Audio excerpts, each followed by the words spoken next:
नमस्कार दोस्तों।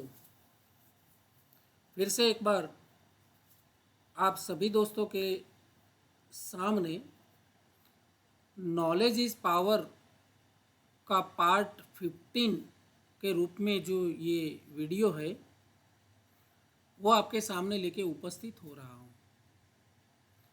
दोस्तों, नॉलेज इज़ पावर में 15 पार्ट में आज का जो वीडियो है, इसका जो टॉपिक है, उसका जो एक मुद्दा है वो है तीन शरीरों से बना है हमारा अस्तित्व।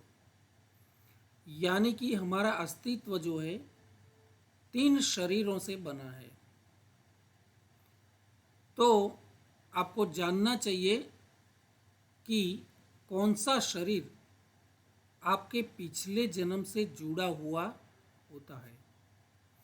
यानी कि दोस्तों, जो हमारा शरीर है, हमारा पूरा अस्तित्व जो है वो तीन शरीर से बना हुआ है। तो ये तीन शरीर अगर अध्यात्म की दृष्टि से हम देखें तो ये तीन शरीरों में से कौन सा शरीर जो हमारे पिछले जन्म से जुड़ा हुआ रहता है। तो दोस्तों, शुरू करता हूँ बहुत शॉर्टली। बहुत बड़ा मुद्दा, बहुत बड़ा ऐसा एक टॉपिक जो अध्यात्म की दुनिया में हम सबको जानना चाहिए। बिना इसी मुद्दे हमारा पूरा ज्ञान जो है वो अधूरा रह जाता है, ऐसा मेरा खुद का मानना है। तो दोस्तों, हमारे अस्तित्व के बारे में ये जो तीन शरीर अध्यात्म में एक्सप्लेन किए हैं, उसके बारे में आज मैं आपके सामने थोड़ी बहुत सरल लैंग्वेज में बात करना चाहता हूँ।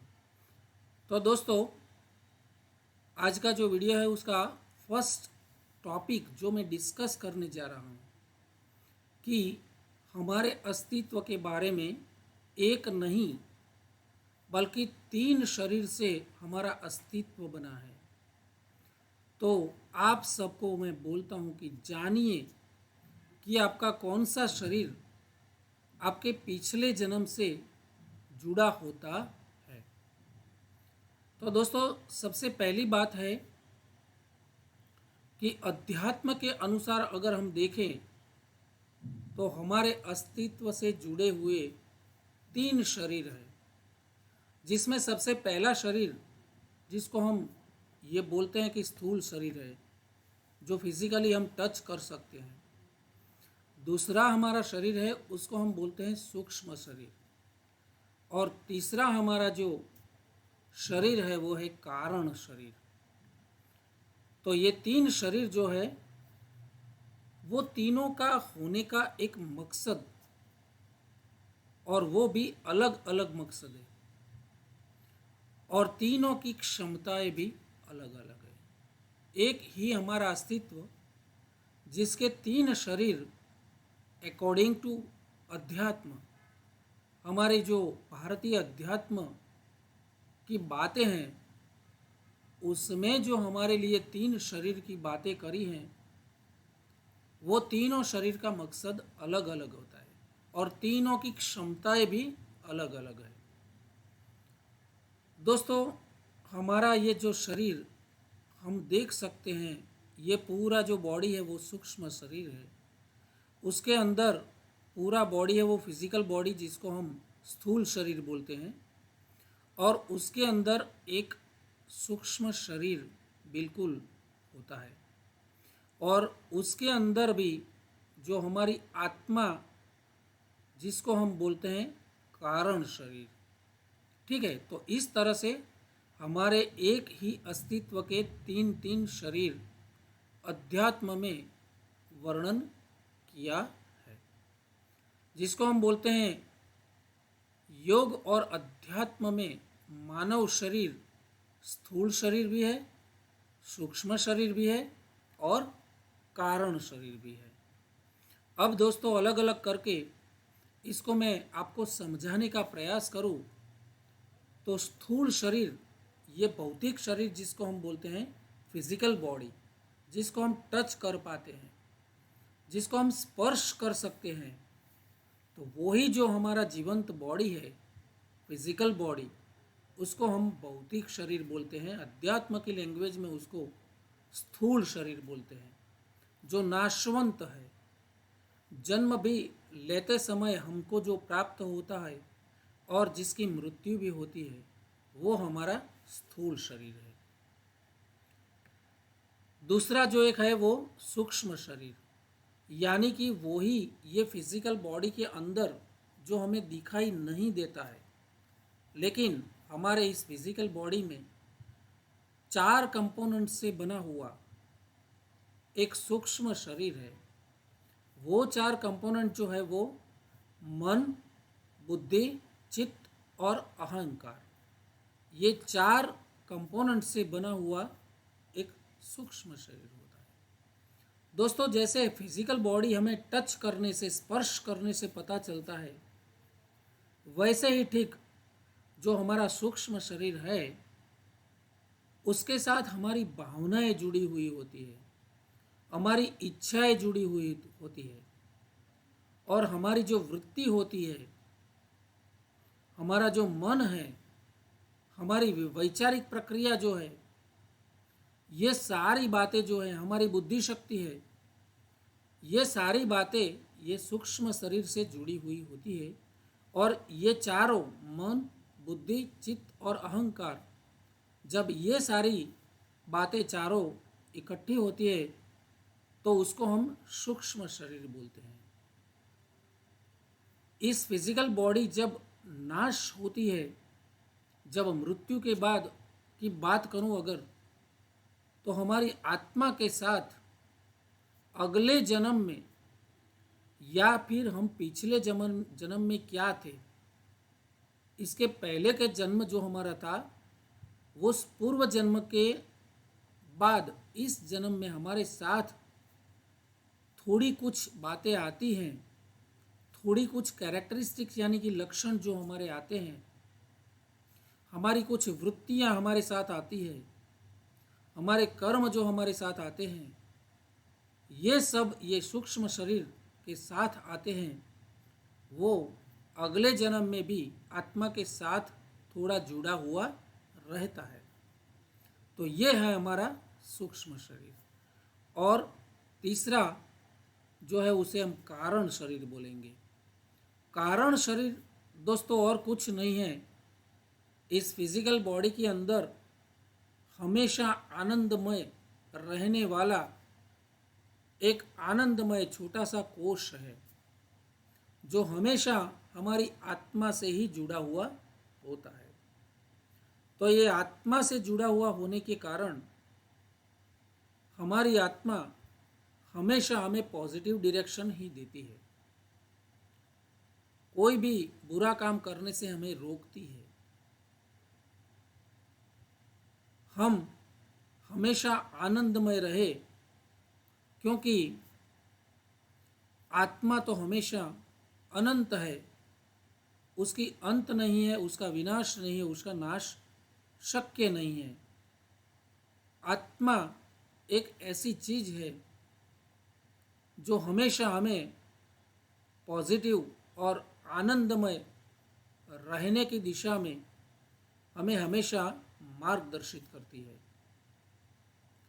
आनंदमय कोश आत्मा, जिसे हम कारण शरीर बोलते हैं, वो एक ऐसा कंपोनेंट हमारे शरीर के अंदर है जो हमारे जीवित रहने से और हमारी मृत्यु के बाद उसे कोई फर्क नहीं पड़ता है, उसका कभी नाश होता ही नहीं है, आत्मा आत्मा में विलीन हो जाती है। तो दोस्तों, हमारी आत्मा एक ऐसी कंपोनेंट है जो हमको परमात्मा की दिशा में हमेशा प्रेरित करती है। वही हमारी आत्मा है जो स्वप्न विहीन निंद्रा यानी कि गहरी नींद जिसमें स्वप्न भी नहीं आते हैं, ऐसी गहरी नींद, और उसी दौरान कभी कभी हम ये कारण शरीर का अनुभव कर सकते हैं।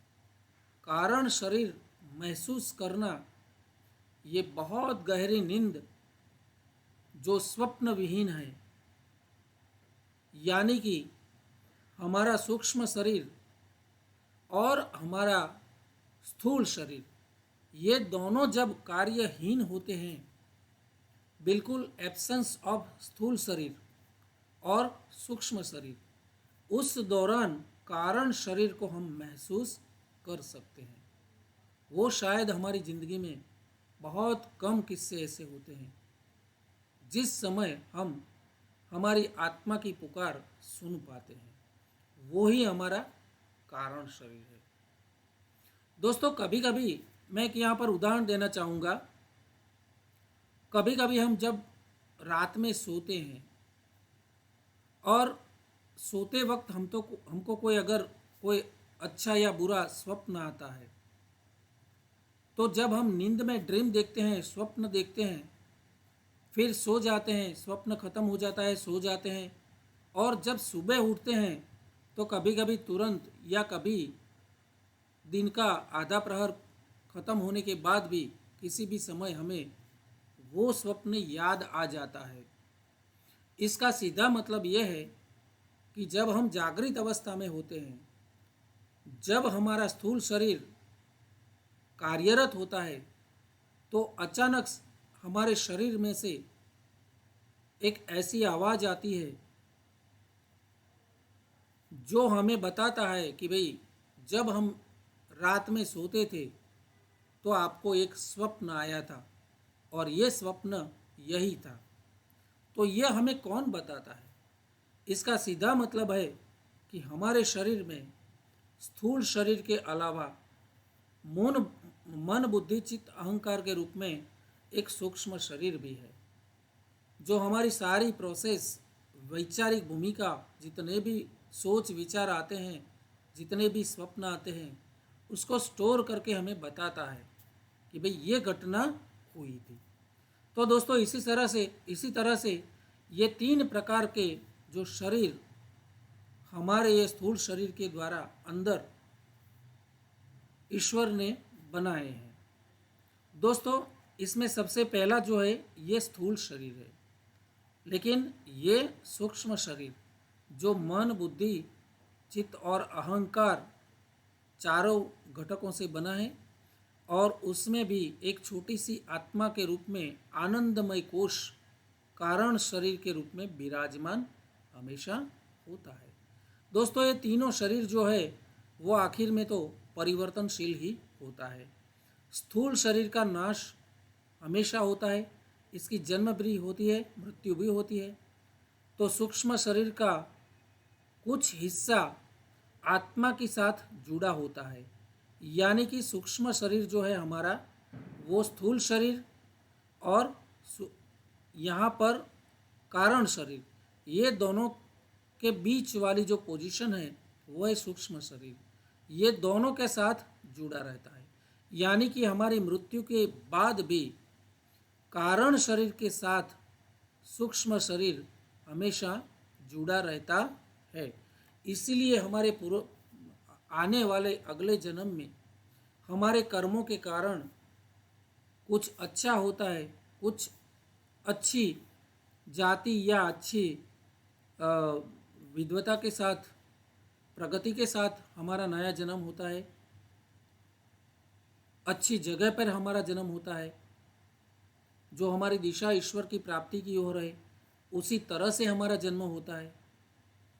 अगर हमारे कर्म अच्छे नहीं हैं तो उसी दिशा में हमारा अगला जन्म होगा, यानी कि सूक्ष्म शरीर ये दोनों के बीच वाली पोजीशन है, और ये तो हमेशा अविनाशी है, इसका कभी नाश ही नहीं होता है, जो हमारे शरीर के अंदर विराजमान आत्मा होती है। दोस्तों, इसका नाश कभी नहीं होता है, नाश सिर्फ ये स्थूल शरीर का होता है।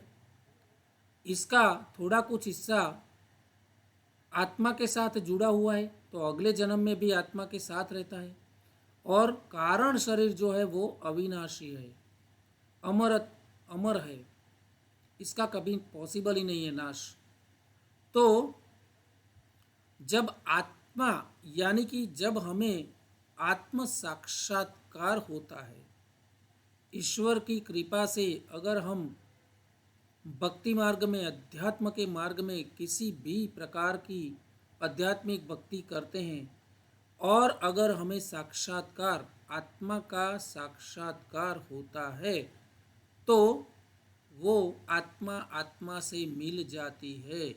यानी कि उसके बाद के समय में आत्मा यानी कि कारण शरीर जो है वो अदृश्य हो जाती है, यानी कि अब उसका अस्तित्व है वो समाप्त हो जाता है। जब आत्मा आत्मा को पहचान लेती है, आत्मा का साक्षात्कार हो जाता है, तो कारण शरीर का अस्तित्व अपने आप मिट जाता है। इसका नाश कभी शक्य नहीं है, लेकिन अस्तित्व मिट जाता है, क्योंकि आत्मा की पहचान आत्मा से हो जाती है। आत्मा सो परमात्मा या फिर आत्मा का ज्ञान, आत्मज्ञान जब इंसान को प्राप्त होता है, तो स्थूल शरीर या फिर सूक्ष्म शरीर नाश होता है, लेकिन ये जो कारण शरीर है अविनाशी है, तो उसका अस्तित्व नहीं रहता, लेकिन मरता भी नहीं है। तो दोस्तों, इसी तरह से अध्यात्म की दुनिया में हमारे स्थूल शरीर के अंदर और भी दो शरीर, यानी कि कुल मिला के 3 शरीर, स्थूल शरीर, सूक्ष्म शरीर और कारण शरीर, किस तरह से विराजमान रहते हैं और एक दूसरे से किस तरह से अलग पड़ते हैं, ये सारी मैंने बातें बताने का प्रयास किया है। दोस्तों, अगर आपको लगता है कि ये जो टॉपिक है उस टॉपिक के ऊपर आपको और भी जानकारी चाहिए या फिर कोई प्रश्न है, तो आप कमेंट बॉक्स में मुझे ज़रूर कमेंट के रूप में लिख सकते हैं। मैं अवश्य प्रयास करूंगा आपको सेटिस्फाइड करने का। दोस्तों, देखते रहिए नॉलेज इज़ पावर का ये 15 वीडियो, और अगले पार्ट के वीडियो की वेट भी करिए। नमस्कार, धन्यवाद, धन्यवाद।